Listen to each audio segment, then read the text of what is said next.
Écho de la trompette. Il est question de se charger de la croix de Jésus pour le suivre. Et il dit également dans Éphésiens chapitre 4. Éphésiens chapitre 4. Éphésiens, le chapitre 4. Verset 25.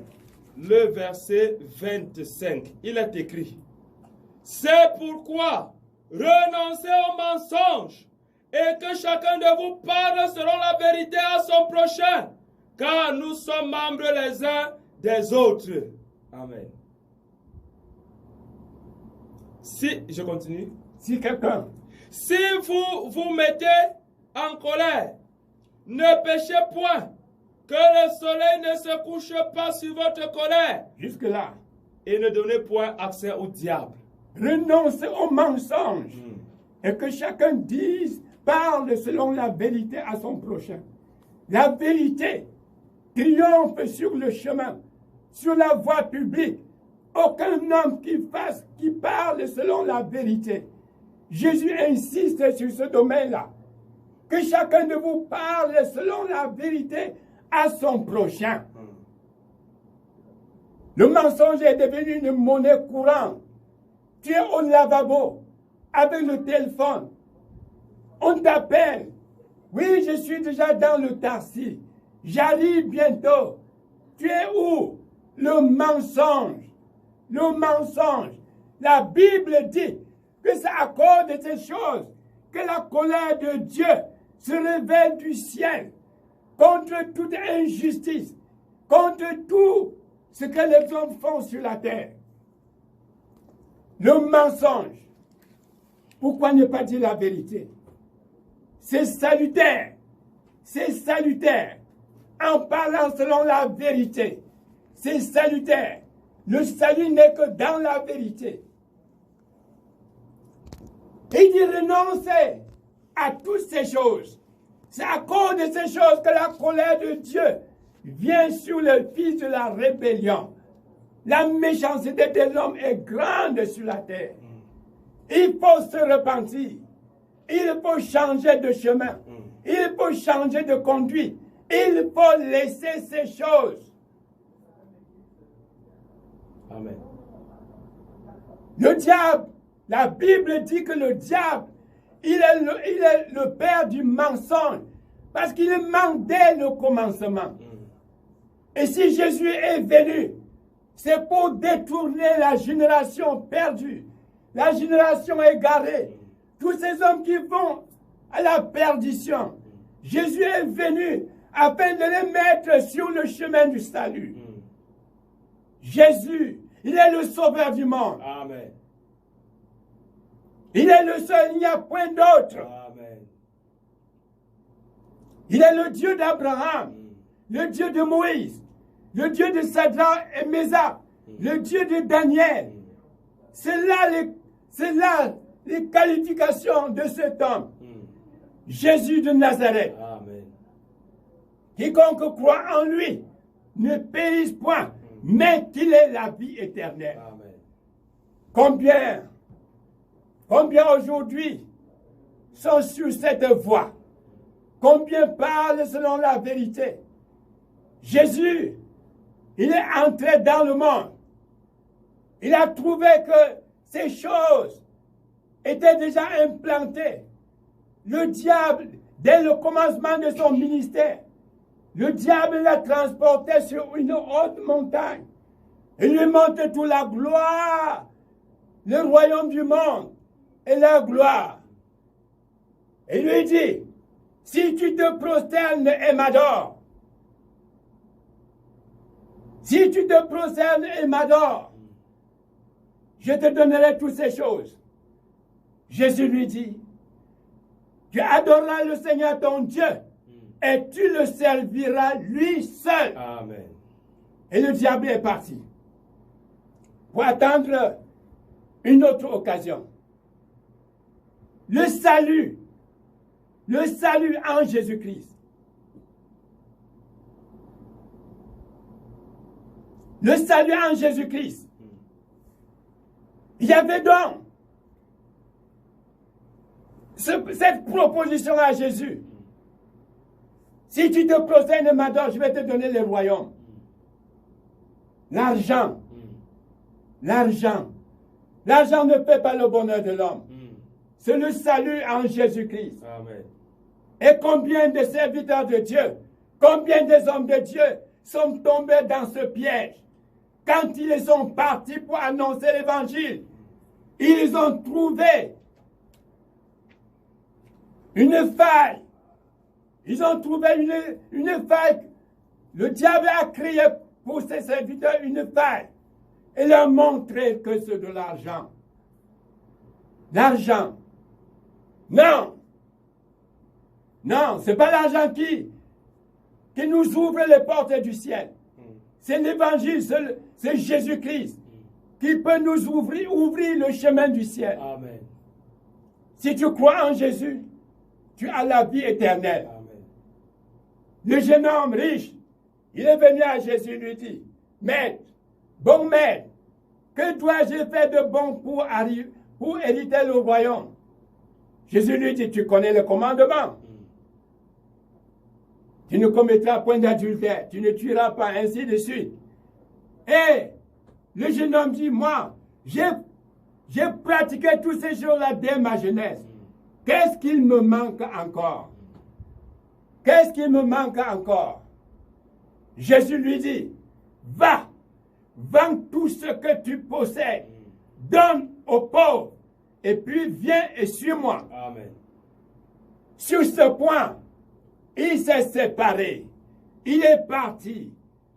Il a été porté disparu. Parce que il avait des grands biens. L'argent, le bien, est un obstacle pour plusieurs qui se sont levés pour suivre Dieu, pour marcher dans la justice, pour craindre Dieu. Ils ont été butés à de l'argent. Et ça a fait, ils ont fait naufrage par rapport à la foi. Oh Seigneur.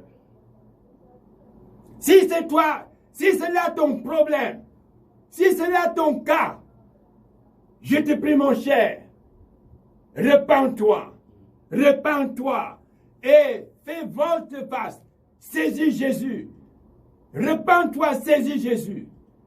Il est le chemin, la vérité et la vie, et nul ne vient au Père que par lui. Il n'y a pas d'autre moyen d'échapper. D'autres sont venus, ils ne sont pas morts et ressuscités. Mais celui-ci, le Jésus de Nazareth, il est mort, il est ressuscité. Amen. Il est assis à la droite de Dieu le Père. Amen. Si tu crois de tout ton cœur à ce Jésus, tu auras la vie éternelle. Chers serviteurs, chers fidèles, ce n'est pas l'argent qui peut nous ouvrir les portes du ciel. La Bible dit que nous sommes des étrangers et des voyageurs sur la terre. Notre demeure, c'est dans le ciel. Et un jour, nous allons quitter la terre, les biens et tout cela. Nous allons partir. L'argent est éphémère. C'est un touchement. Et après, ça passe. Mais, le royaume de Dieu, qu'est-ce que nous allons dire au royaume de Dieu? Qu'est-ce que nous allons dire à Dieu? Qu'est-ce que nous avons fait sur la terre avec de l'argent? L'argent peut te détourner de la voie du salut. Change de conduite, change de comportement. Cherche Dieu comme on cherche de l'argent. Et tu trouveras le repos de ton âme. Tu trouveras le repos de ton âme. Il y a qui en ont eu même de l'argent et qui sont incapables de jouir de cet argent. Ils sont des esclaves derrière de l'argent. Ils ont des conditions pour manger leur argent. Oh, que c'est malheureux de suivre un tel chemin. Jésus dit,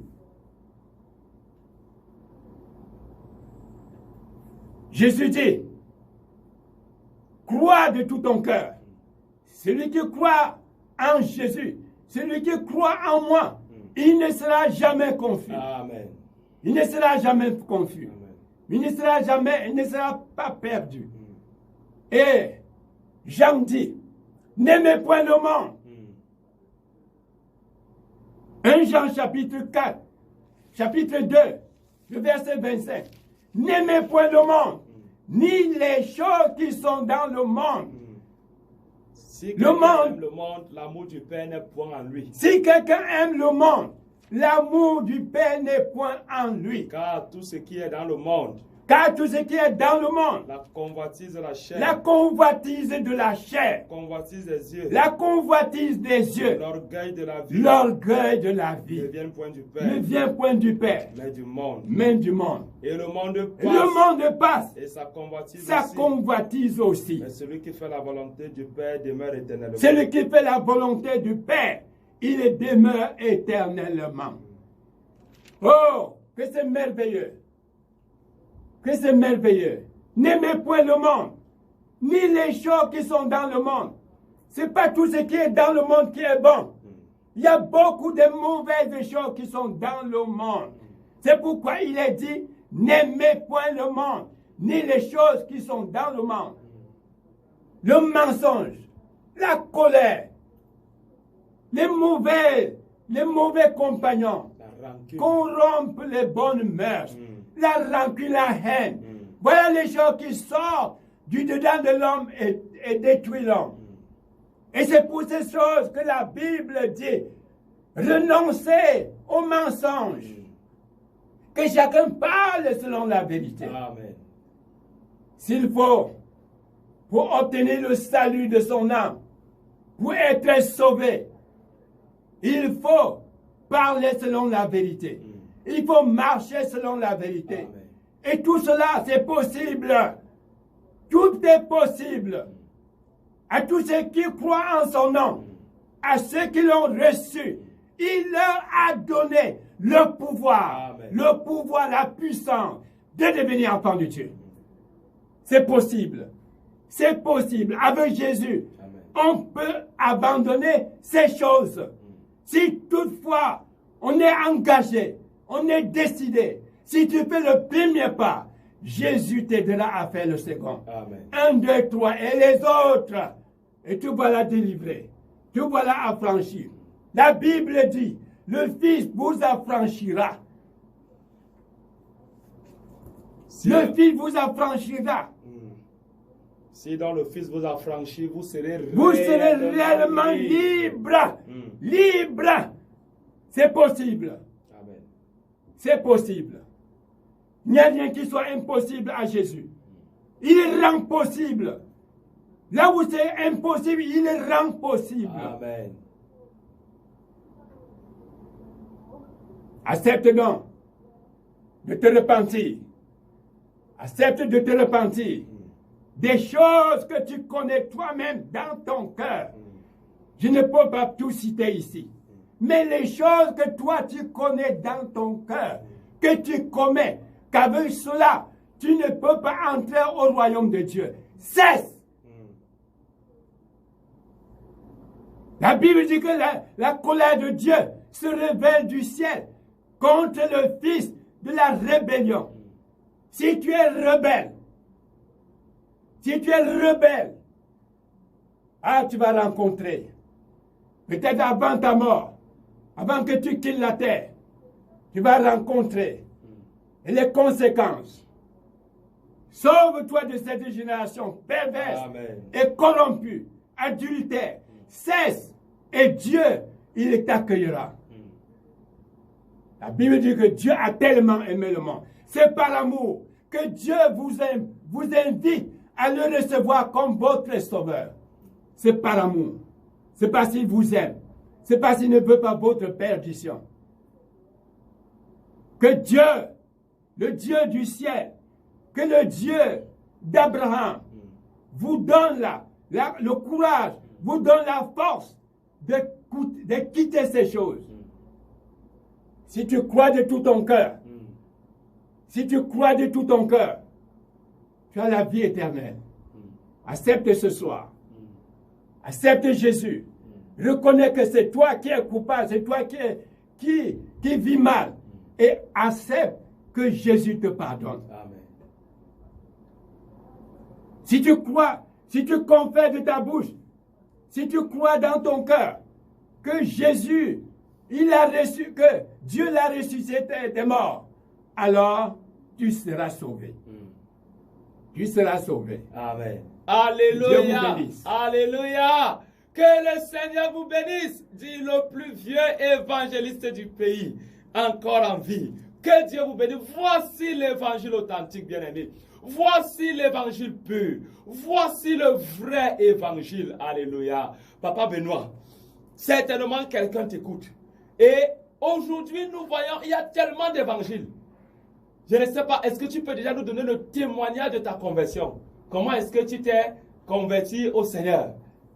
Oh, le jour où l'évangile, le jour où j'ai rencontré le Seigneur, je vous assure, j'ai eu le goût de 23h à 5h du matin. J'ai lu la Bible. Je n'avais jamais lu la Bible comme ce jour-là. J'ai lu, j'ai dévoré, jusqu'à ce que la lame, la lame a brûlé le chevet de mon lit. Parce que je lisais. Je voulais à tout prix connaître la volonté de Dieu. Amen. La soif. La soif.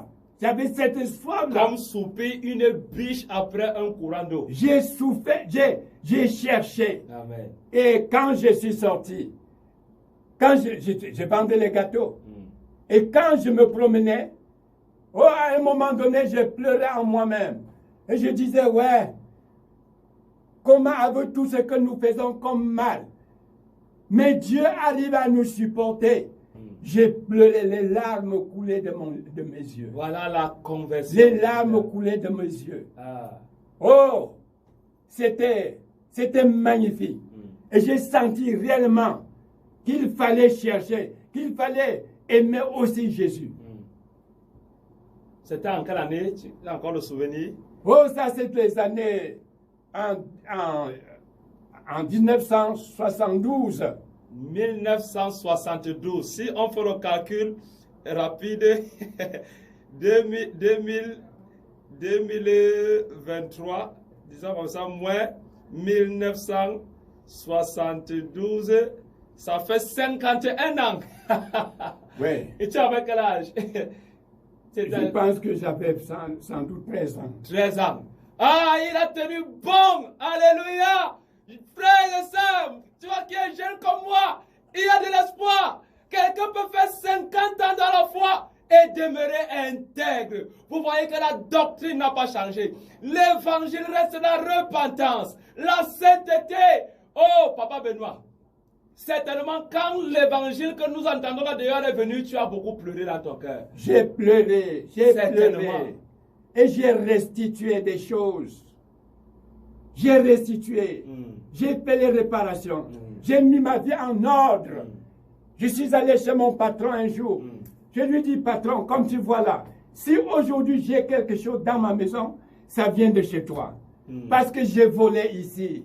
Amen. Quand tu mettais ton argent, quand tu venais accrocher le pantalon, moi, je soutirais cet argent. Et c'est moi qui étais, au contraire, le patron, et tu étais un ouvrier. Parce que je te calculais et je prenais de l'argent. Voilà l'évangile. Le résultat, la conversion. Quand Jésus-Christ est dans un cœur, la vie est là, la joie est là, le salut est là. Ce qui s'est passé dans le cœur de Zachée se passe aussi dans ton cœur, parce que c'est le même Seigneur qui entre dans ton cœur. Quand Jésus est dans un cœur, la vie est là.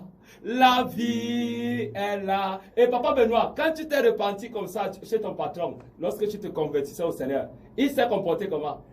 Mon patron a dit que jamais chose n'a été fait. Peut-être vraiment, il était dépassé. Il me considérait comme quelqu'un qui a perdu la tête. Parce que ce n'était pas facile. Ce n'était pas possible que je vienne avec le courage à lui dire, raconter tout ce qui s'était passé. C'est le pasteur qui t'avait envoyé? Non, moi, j'avais un jugement intérieur. Je sentais une douleur au-dedans de moi. J'étais accusé, acculé, jusqu'à ce que, aussi longtemps que je m'étais tu, je n'avais pas le repos dans mon cœur. Il fallait à tout prix aller le rencontrer et lui faire le compte rendu de ma vie, de ce que je suis devenu. Alléluia. Là, Papa Benoît, est-ce qu'il t'est arrivé depuis là de penser à abandonner la foi? Oh, non, non. On ne peut abandonner la foi que lorsque on a en pensée. Lorsqu'on dit déjà que je vais abandonner, c'est simple, le diable est tête.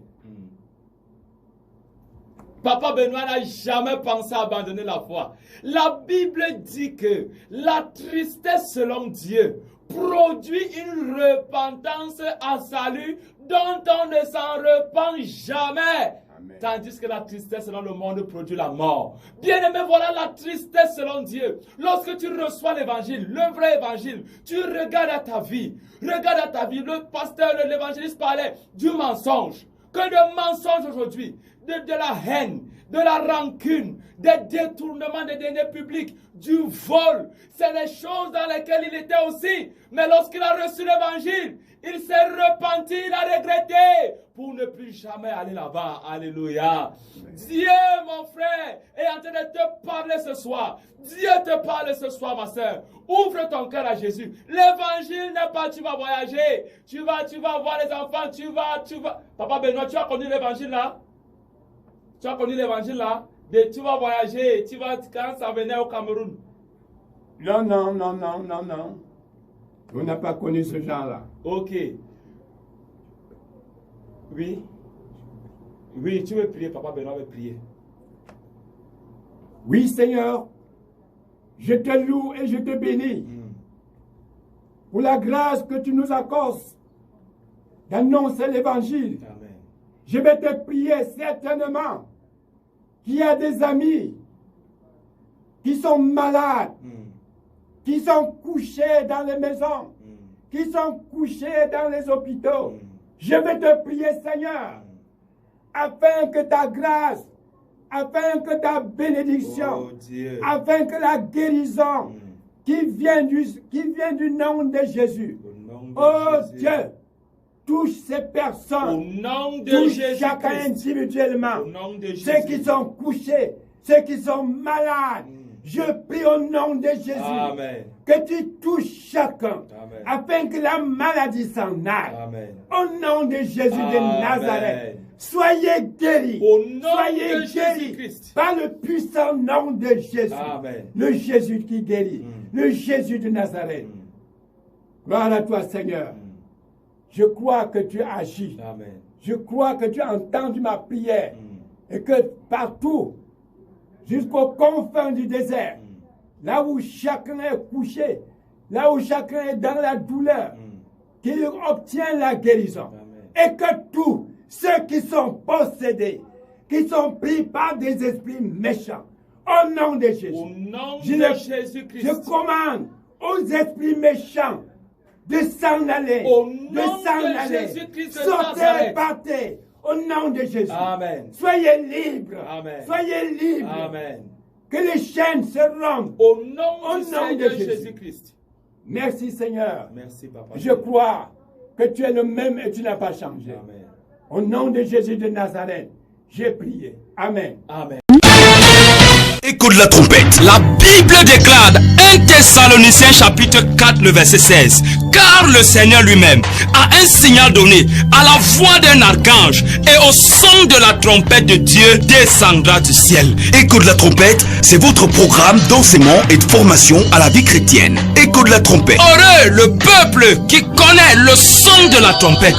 Il marche à ta clarté, ô Éternel. Heureux le peuple qui connaît le son de la trompette. Des clés pour une marche chrétienne victorieuse. Quand le peuple de Dieu connaît le son de la trompette de Dieu, c'est un peuple qui se sanctifie, c'est un peuple qui marche dans la sainteté, dans la pureté, dans la crainte de l'Éternel.